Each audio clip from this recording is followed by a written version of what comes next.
कशें पडलें जाणा ती मरपाची कामां दिसता ही तोय वायर काड डिस्कनेक्ट कर फुल डिस्कनेक्ट कर केबलांचा वायरिंग लागून कोण पडलो लायटमॅनांक खांब्यार काम करपाक त्रास जाता ते बेश्टी जागा आडायता अश्यो कागाळ सदांच बातम्यांनी आसता।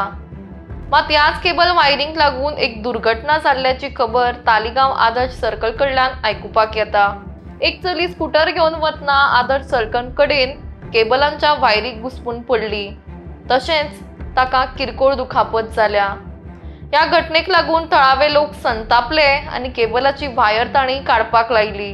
हो केबलांचो मुद्दो अधिवेशनांत लेगीत मांडिल्लो आनी ताचेर आमी पॉलिसी काडल्या आनी रोखडीच ती अंमलात हाडटले अशें आश्वासन मंत्री रोहन खंवटे हांणी दिल्लें। ना लोक मरपाची कामां म्हणटा रे बरे, कशें पडलें जाणा ती मरपाची कामां दिसता ही। काड तो वायर काड रे तो काड वायर काड तोय वायर काड डिस्कनेक्ट कर फुल डिस्कनेक्ट कर। कोण येता पळयता हिंगा सद्याक हांव चल काड तूं डिस्कनेक्ट कर ती मरपाची कामां मरे तेजे बायलेचे मागीर